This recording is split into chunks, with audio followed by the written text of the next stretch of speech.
नमस्कार दोस्तों, आज की हमारी कहानी आपको अच्छी लगे तो प्लीज़ मेरे चैनल को सब्सक्राइब करें। माँ, एक बहुत ज़रूरी बात थी जो आपको शायद अच्छी न लगे। बेटा, आज तक मैंने तुम्हारी किसी बात का बुरा माना है? इतना मना करने के बावजूद भी तू शहर में नौकरी करना चाहता था, तो मैंने तेरी जिद के आगे हार मान ली। फिर भी अपनी माँ में ही कमी ढूंढता है। कब से कह रहे हो गाँव आ जा, सब तुम्हारी शादी के लिए रिश्ते लेकर आ रहे हैं। मेरा बेटा कमाने लग गया है, सभी तेरी बड़ी तारीफ करते हैं। मेरे कलेजों को ठंडक पहुंच जाती। बीना जी बोली, माँ इसी बारे में तुमसे बात करनी थी। अंकित बोला, अच्छा तो तुझे अपने साथ काम करने वाली कोई लड़की पसंद आ गई है, तो तू उससे शादी करना चाहता है, यही ना? बीना जी बोली, माँ मैंने शादी कर ली है और कल रिसेप्शन है, यही खबर देने के लिए फ़ोन किया। मैं गांव गाड़ी भेज रहा हूँ, तुम आ जाना, बाकी बातें हम यही करेंगे। अंकित ने कहकर फ़ोन रख दिया। शादी कर ली मुझे बिना बताए? अपनी माँ से उसकी इतनी बड़ी खुशी छीन ली? क्या बेटे को पढ़ाना लिखाना इतनी बड़ी सज़ा हो गई कि आज मेरा बेटा मेरे जीवन के सपने को भी मुझे जीने नहीं दिया? बीना जी मन ही मन में बोली। बीना जी को यह झटका लगा, अपने जीवन में मिले हुए दुखों के अतीत में ले गया।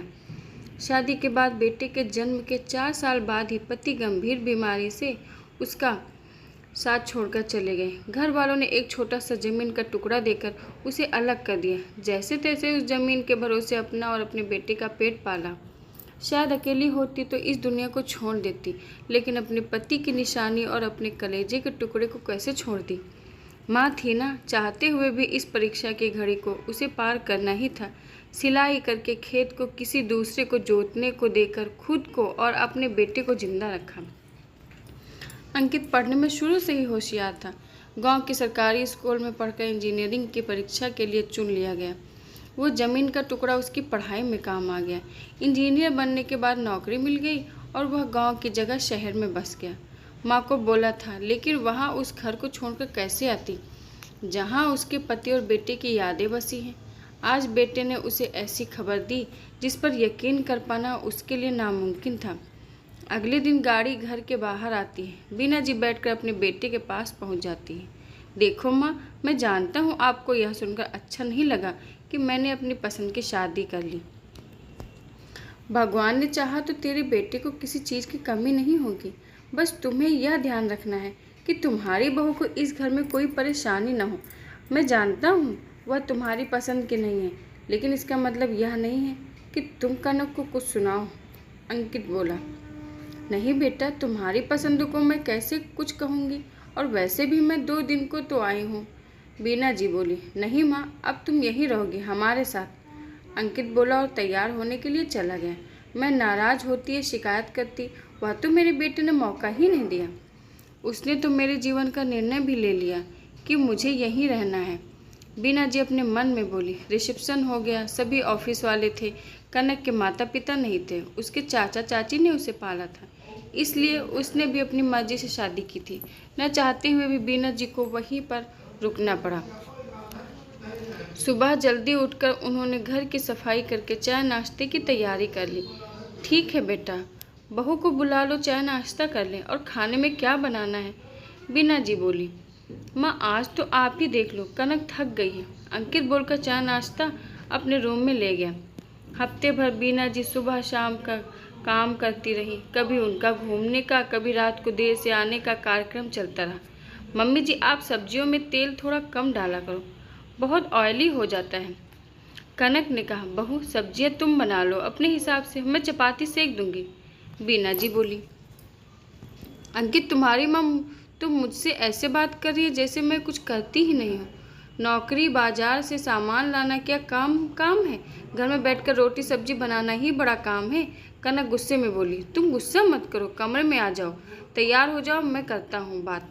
अंकित बोला, बेटा मैंने तो सिर्फ इतना कहा था कि सब्जी अपने हिसाब से बना लो। बीना जी बोली, हाँ मैं जानता हूँ तुम्हारी पसंद की बहू नहीं है, इसलिए तुम्हें बहाने चाहिए। वह नौकरी करती है मेरी तरह, अब तुम क्या जानो कमाना किसे कहते हैं? कम से कम घर के कामों में तो उसकी मदद कर सकती हो। अंकित गुस्से में कहकर चला जाता है। सही कह के गया बेटा, मैंने कहाँ कमाना सीखा, अपने लिए इज्जत तक नहीं कमा सकी। बीना जी मन ही मन में कहती हैं। उनकी आंखों में आंसू आ जाते हैं। बीना जी ने धीरे धीरे समय और परिस्थिति के साथ समझौता कर लिया। अब वह किसी भी तरह की कोई भी बात न अपने बहू से कहती न बेटे से। समय करवट लेता रहा। अब बीना जी का एक पोता भी हो चुका था। हम दोनों लेट आएंगे। बेटे को पहले 1 नंबर की बोतल, फिर 2 नंबर की बोतल से दूध पिलाना और बीच में केला सेब खिला देना, अनार का जूस पिला देना। कनक ने कहा, बहू तुम चिंता मत करो, मैं सब संभाल लूँगी। बीना जी बोली, मम्मी जी बुरा मत मानना, जो बेटे का वजन चल रहा है वह कम है। डॉक्टर साहब कह रहे थे, मैंने तो कई बार अंकित से कहा है कि आया को रख लूँ, लेकिन कहते हैं माँ ज़्यादा अच्छा ध्यान रखती है। कनक ताना देकर वहाँ से चली जाती है। पूरे दिन बच्चे के लिए लगी रहती है, फिर भी यही ताना। पहले तो दुखों ने, फिर बेटे के व्यवहार ने मुझे समय के पहले बूढ़ा कर दिया। फिर भी मैं दिल से अपने पोते को संभालती हूँ, लेकिन मेरी बहू ताना देना नहीं बोलती। बीना जी बोली। बीना जी जानती थी अपने बहू और पोते के लिए वह कितना भी कर ले, लेकिन उसके इस सब के बाद भी बेटा ही एक ताना देगा कि बहू तुम्हारी पसंद की नहीं है, इसलिए तुम लड़ाई करती हो। बहू का सुख तो दूर की बात थी, इसीलिए बीना जी अपने पोते को बड़ा करने में ही खुश रहने लगी। हाँ हाँ, सभी को आना है। मेरे बेटे का बर्थडे जो है, आर्यन 5 साल का हो गया। कनक ने कहा, हमेशा तो होटल में करती हूँ, फिर इस बार घर पर क्यों? रागिनी ने बोला, बेटे ने कहा है कि वह कॉलोनी के बच्चों को और अपने स्कूल के बच्चों को यहीं पर बुलाएगा, तो अब सब तो होटल में जा नहीं सकते। मेरे बेटे को लगा कि घर में ही करना है। कनक ने कहा, सही है, बच्चों की बात मानने में ही फ़ायदा है। रागिनी ने कहा, मम्मी जी आज शाम को घर पर पार्टी है, आप अपने कमरे में ही रहिएगा, मैं नहीं चाहती कि माहौल ख़राब हो। कनक बोली, बहू हर साल तो होटल में होता है, इसलिए मुझे नहीं ले जाते। अब की बार तो घर पर है, तो अपने पोते को केक काटते हुए तो देख लूँगी। बीना जी बोली, माँ इतने लोग आएंगे, शोरगुल होगा, आप अपने कमरे में ही रहिएगा, हम आपको बाद में फ़ोटो दिखा देंगे। अंकित बोला, शाम को सब बच्चे और मेहमान इकट्ठे हो गए। बहुत ही सुंदर केक लाया गया। आर्यन बेटे जल्दी से आओ, केक काटो। कनक ने कहा, मम्मी अभी सभी लोग नहीं आए।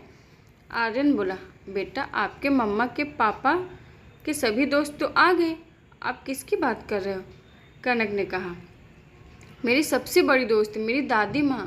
आर्यन बोला, बेटा तमाशा मत करो, जल्दी से केक काटो। गुस्से में बोली, मम्मी मैंने घर पर इसलिए पार्टी रखी थी ताकि दादी भी आ सके, और मैं चाहता हूँ आओ, जाकर उन्हें बुला कर लाओ। आर्यन बोलकर अपने कमरे में चला गया। आर्यन बेटा, यह आप अपनी मम्मी के साथ सही नहीं कर रहे हो।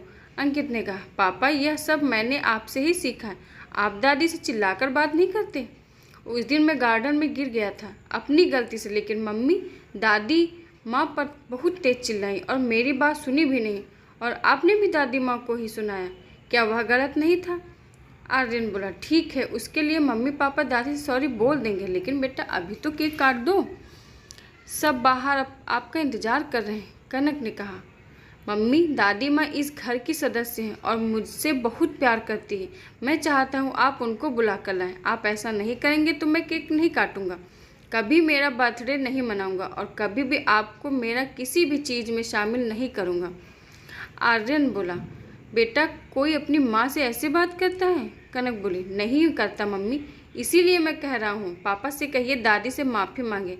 दादी उदास रहती, हमेशा कहती हैं तेरे पापा बचपन में पूरे दिन मेरे साथ रहता, खूब मेहनत करता, तू भी अपने पापा की तरह बनना।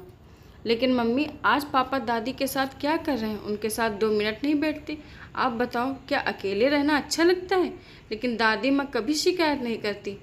आर्यन बोला, बेटा मैं समझ गया हूँ कि जब माँ की इज्जत उसका बेटा नहीं करता तो उसके लिए वह सबसे बड़ा दुख होता है। तेरी दादी ने बहुत दुख उठाकर मुझे पाला, पढ़ाया लिखाया, लेकिन जब मेरा समय आया तो मैं पीछे हट गया। तुम्हारी इस बात ने मेरी आंखें खोल दी। मेरे बेटे, अंकित कहकर अपनी माँ के कमरे में गया, माँ मुझे माफ़ कर दो, शहरी वातावरण में रह करके शायद मैं तेरा प्यार त्याग भूल गया, आज तेरे पोते ने मेरी आंखें खोल दी। अंकित अपनी माँ के चरणों में गिरकर कहता है, मम्मी जी मुझे माफ़ करना, कभी रिश्ते में नहीं रही तो शायद मैं उनका महत्व भी नहीं समझ पाई।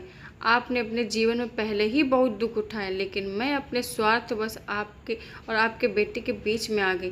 लेकिन आज मेरे बेटे ने मुझे सही रास्ता दिखा दिया, हमें माफ़ कीजिएगा और अपने पोते के जन्मदिन का केक उसके साथ जाकर काटिए, बस यही निवेदन है। कनक बोली, मेरे बच्चों में मैं तो कल भी तुम्हारी माँ थी और आज भी वही माँ हूँ। एक माँ अपने बच्चों से कभी भी नाराज़ नहीं हो सकती। बिना जी कहकर बाहर जाती हैं, सबके सामने दादी पोता केक काटते हैं, एक दूसरे को खिलाते हैं और नाचते भी हैं। आज घर में खुशी का अलग ही माहौल था, क्योंकि एक माँ की परीक्षा खत्म हो चुकी थी उसके पोते की वजह से।